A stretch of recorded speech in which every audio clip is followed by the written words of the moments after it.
Sehän meni sit rahvakelle. Oli ja mä olin vaan väärässä kohtaan. Se ei todellakaan lähde takaa. Mun ei käy myös mieleen, että se lähtee sen takaa. Se yleensä hakee mieluummin uudestaan. Takaaminen on meille niin vaikeaa. Siitä kyllä se tuolla. Vitsi se menee jaa.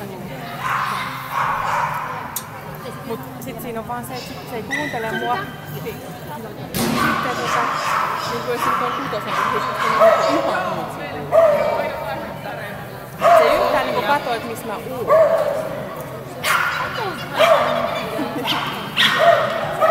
Katsoo se nyt, kun se on niin kuin mutta mä sain kontaktissa. Koska ne on niin pitkää silleen, että ilmeisesti ei tuli siihen joukkueeseen kaikki.